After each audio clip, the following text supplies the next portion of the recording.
Les moteurs essence ou diesel à combustion interne transforment l'énergie calorifique en énergie mécanique durant un cycle de 4 temps. Quel que soit le type de moteur, le vilebrequin doit effectuer 2 tours, soit 720 degrés pour réaliser un cycle complet. Un temps vaut 180 degrés de tour de vilebrequin. Pour fonctionner, le moteur a besoin d'un mélange d'étonnant composé d'essence ou de gazole et d'oxygène présent dans l'air. Le fonctionnement du moteur s'effectue selon le cycle suivant. L'admission du mélange air-essence, la compression, l'allumage du mélange, la combustion détente et l'échappement.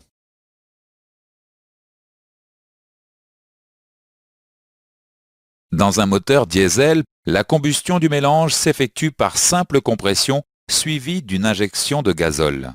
Par opposition, l'allumage des moteurs à essence se fait par une étincelle. Les moteurs diesel sont appelés moteurs à auto-inflammation.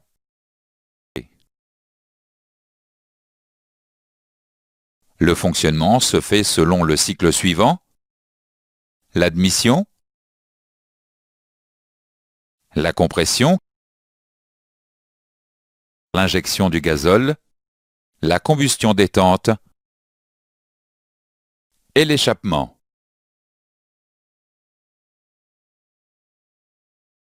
Voyons d'abord la première phase du cycle, l'admission. La descente du piston crée une dépression qui aspire le mélange ou l'air par la soupape d'admission ouverte. Durant cette phase, la soupape d'échappement est fermée. Le piston redescend au point mort bas, la soupape d'admission se referme.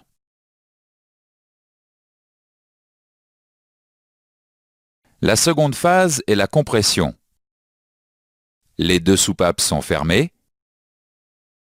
Le piston remonte au point mort haut. Le mélange est alors comprimé dans la chambre de combustion. Le mélange compressé s'échauffe.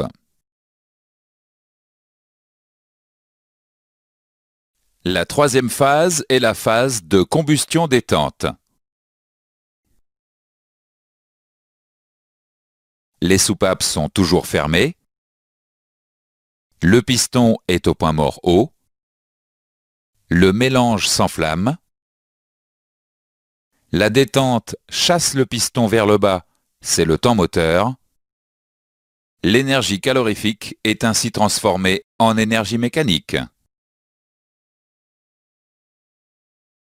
Le cycle 4 temps se termine par la phase d'échappement. Une fois le piston revenu au point mort bas, la soupape d'échappement s'ouvre. Le piston remonte et chasse les gaz brûlés. La soupape d'admission est toujours fermée. Lorsque le piston revient au point mort haut, la soupape d'échappement se ferme et le cycle recommence.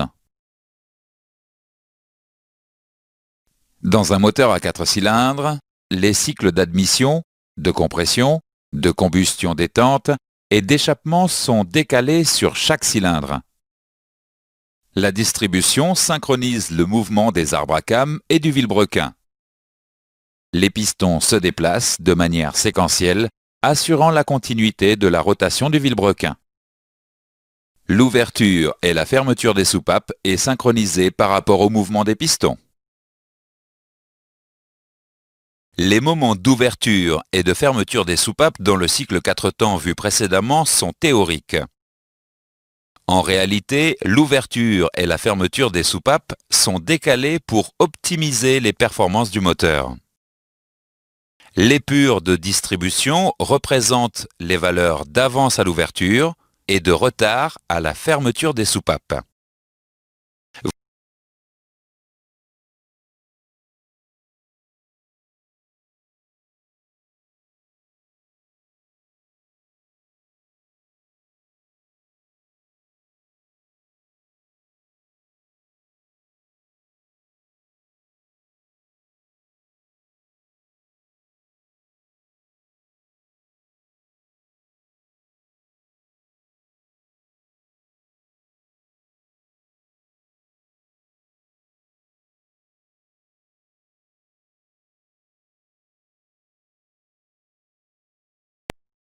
Dans ce chapitre, nous avons vu les points suivants. Les moteurs à combustion interne transforment l'énergie calorifique en énergie mécanique, c'est le cycle 4 temps. Dans un moteur diesel, la combustion du mélange s'effectue par simple compression d'air suivie d'une injection de gazole. Le mélange ou l'air entre dans le cylindre par la soupape d'admission. Soupape fermée, le piston remonte et comprime le mélange dans la chambre de combustion.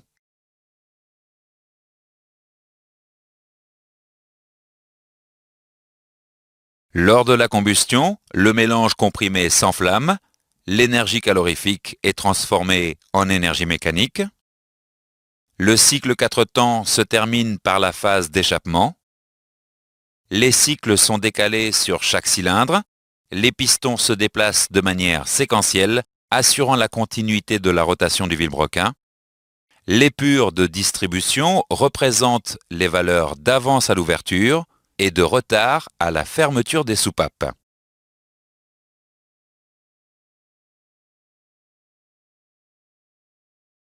La plaque d'identification moteur est gravée, rivetée ou collée sur le moteur. Elle n'est pas toujours accessible, mais de plus en plus souvent, une étiquette autocollante située sur le carter de distribution rappelle le type de moteur. Pour connaître avec exactitude l'emplacement de la plaque d'identification moteur, référez-vous au manuel de réparation par organe ou à Dialogis.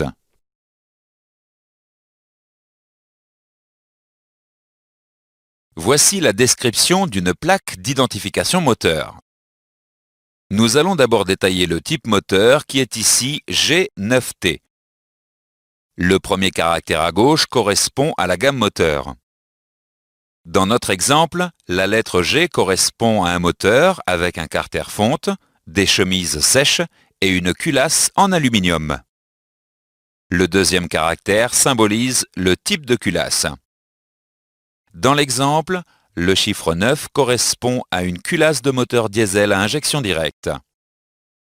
Enfin, le dernier caractère correspond à la cylindrée en centimètres cubes. Par exemple, la lettre T correspond à une cylindrée comprise entre 2151 et 2300 cm3. Le reste des caractères sur la plaque d'identification donne d'autres indications. Le caractère L correspond à la lettre d'homologation du moteur. Le chiffre 7 indique l'identité de Renault SAS. Le numéro 20 correspond à l'indice moteur. Ce numéro correspond à la référence du moteur assemblé. La lettre C correspond à l'usine de fabrication du moteur. Enfin, le numéro suivant correspond au numéro de fabrication du moteur. Les moteurs équipés de carters cylindres de 4 ou 6 cylindres. Les carters cylindres sont généralement configurés en ligne ou en V. Sur une configuration 6 cylindres, on distingue les bancs avant et arrière.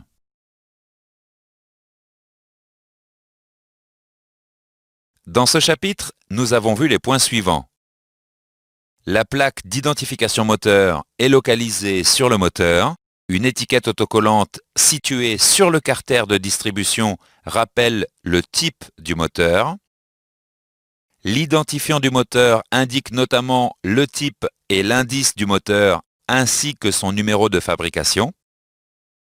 Les moteurs de la gamme Renault sont équipés de carters cylindres de 4 ou 6 cylindres.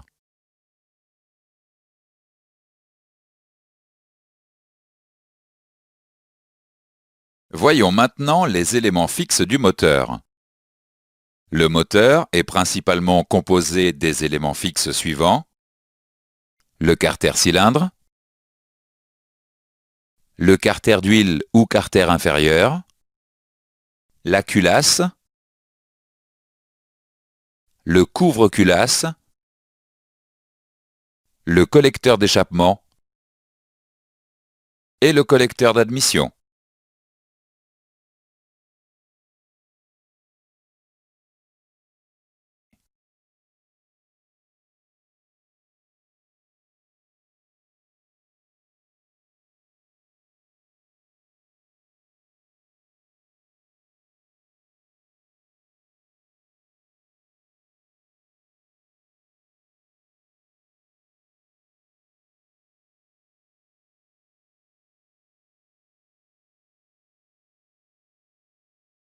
Voyons en détail le carter-cylindre.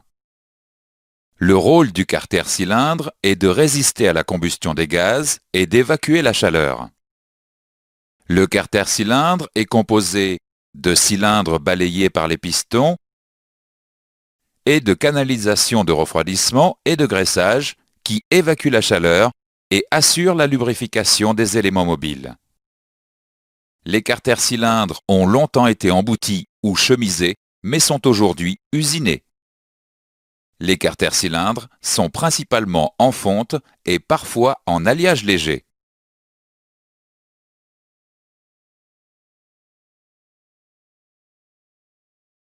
Le carter d'huile, ou carter inférieur, est fixé sur le carter-cylindre et contient l'huile moteur. Le carter d'huile est parfois équipé d'ailettes qui accélèrent le refroidissement de l'huile moteur. Le carter d'huile est équipé d'un bouchon de vidange, aimanté ou non. Lorsque le bouchon de vidange est aimanté, il retient les particules de métal. Le carter d'huile est en tôle ou en alliage léger.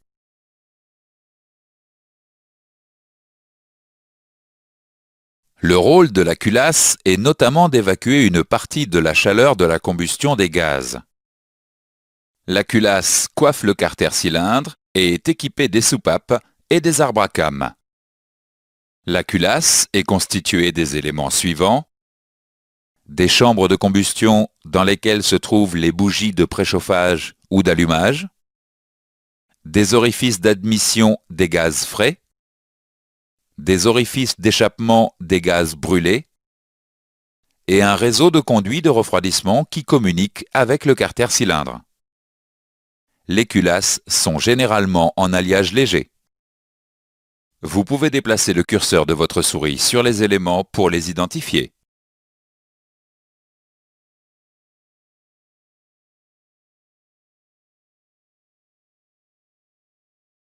Le joint de culasse est situé entre le carter-cylindre et la culasse. Le rôle du joint de culasse est d'assurer l'étanchéité entre les éléments suivants: les gaz de combustion et le liquide de refroidissement, les gaz de combustion et l'huile moteur et le liquide de refroidissement.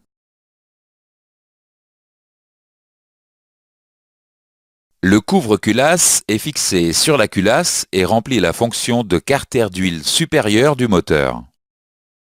Le couvre-culasse comprend un bouchon de remplissage d'huile moteur et sur certains moteurs, les bobines d'allumage et les bougies.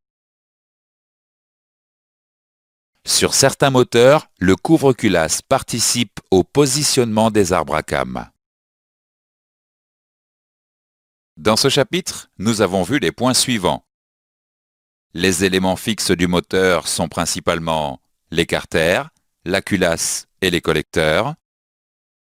Le carter-cylindre est composé de cylindres balayés par les pistons et de canalisations de refroidissement et de graissage. Le carter d'huile ou carter inférieur est fixé sur le carter-cylindre et contient l'huile moteur.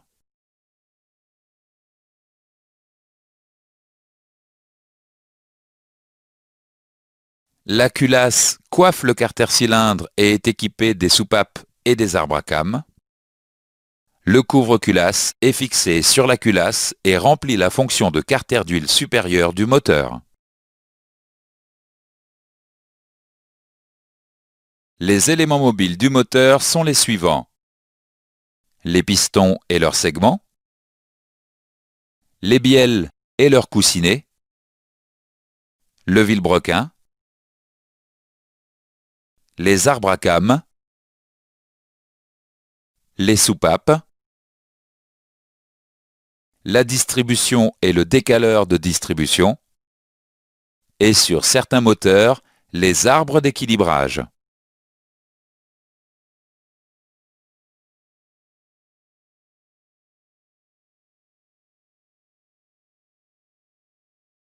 Le rôle du piston est de comprimer les gaz par des mouvements de translation à l'intérieur du cylindre.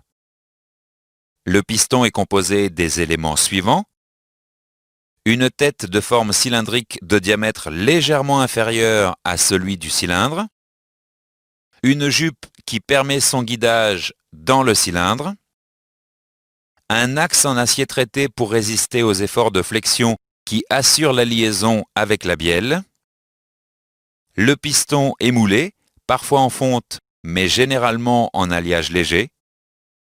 Pour améliorer le rendement du moteur, les pistons peuvent disposer de plusieurs configurations.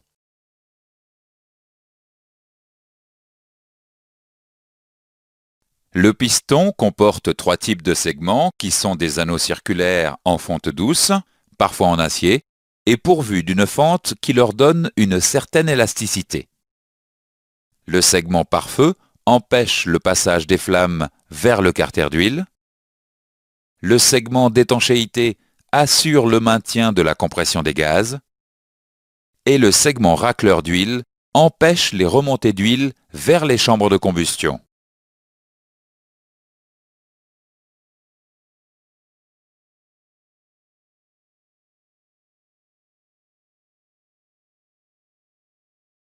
La bielle transmet l'effort de poussée du piston au vilebrequin. La bielle transforme le mouvement de translation du piston en mouvement circulaire continu du vilebrequin. La bielle, en acier forgé à très haute résistance, est composée des éléments suivants. Un pied de bielle articulé au piston par l'intermédiaire de l'axe du piston, et une tête de bielle qui tourne autour du vilebrequin est constituée d'un chapeau de bielle démontable. Les 2 parties démontables de la tête de bielle sont équipées de coussinets en acier anti-friction qui offrent une meilleure résistance à l'usure.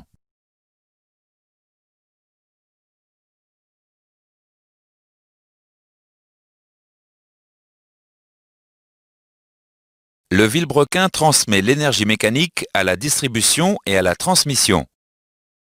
Le vilebrequin est un arbre en fonte ou en acier forgé, guidé en rotation dans les paliers fixés sur la partie inférieure du carter cylindre.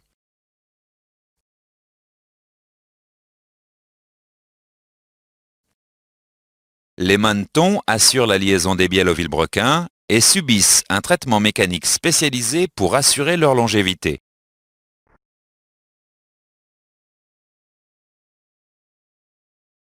Les tourillons assurent le guidage en rotation. L'axe des tourillons constitue la ligne d'arbre du vilebrequin. Les tourillons subissent également un traitement mécanique.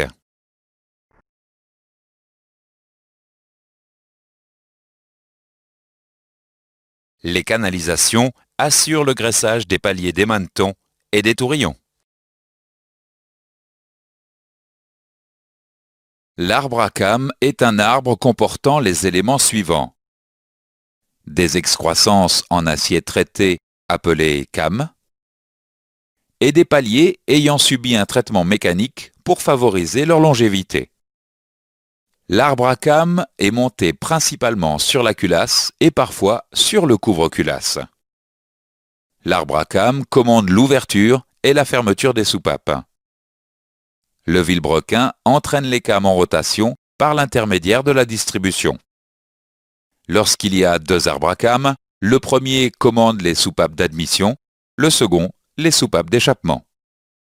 L'ouverture et la fermeture des soupapes sont synchronisées avec le mouvement du vilebrequin, c'est le calage de la distribution.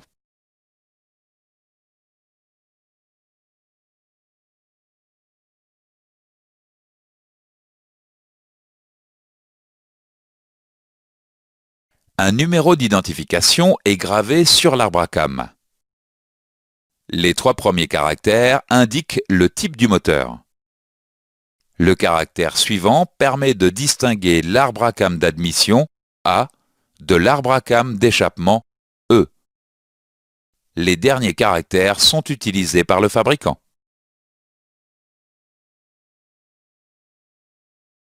Voyons maintenant les commandes de soupape. Il existe différents types de commandes de soupape.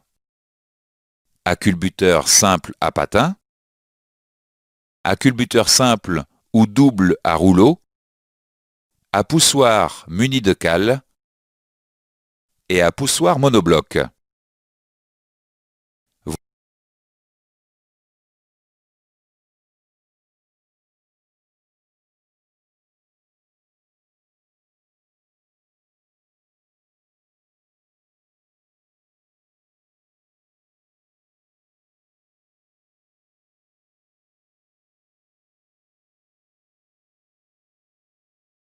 Les soupapes sont situées sur la culasse et ouvrent et ferment le conduit d'admission ou le conduit d'échappement. Il existe deux types de soupapes. Les soupapes d'admission qui permettent l'entrée des gaz dans le cylindre et les soupapes d'échappement qui permettent de commander la sortie des gaz brûlés. Les ressorts maintiennent appliquée la soupape sur son siège lorsqu'il n'y a aucun effort de l'arbre à cames. L'étanchéité entre la soupape et son siège doit être parfaite.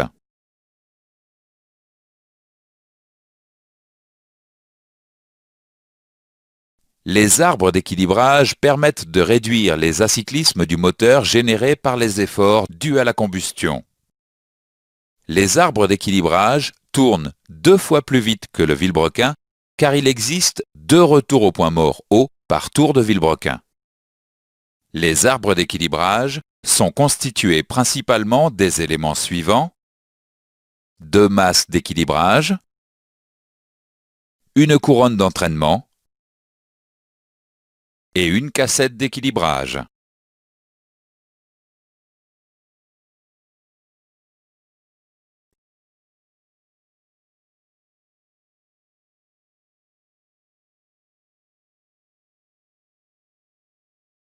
Faisons maintenant quelques exercices avant de continuer. Quel est le rôle? Dans ce chapitre, nous avons vu les points suivants. Les éléments mobiles sont les pistons, les bielles, le vilebrequin, les arbres à cames, les soupapes, la distribution et les arbres d'équilibrage. Le rôle du piston est de comprimer les gaz par des mouvements de translation à l'intérieur du cylindre. La bielle transmet l'effort de poussée du piston au vilebrequin. Le vilebrequin est composé de manetons, de tourillons et de canalisations qui assurent le graissage des paliers.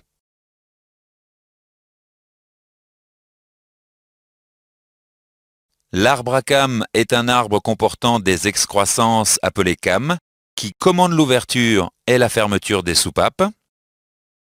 Un numéro d'identification est gravé sur l'arbre à cames.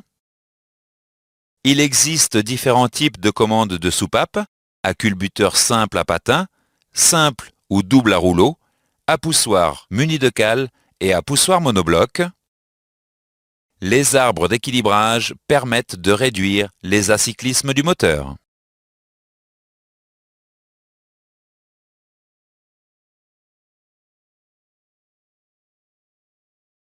Cette leçon est maintenant terminée.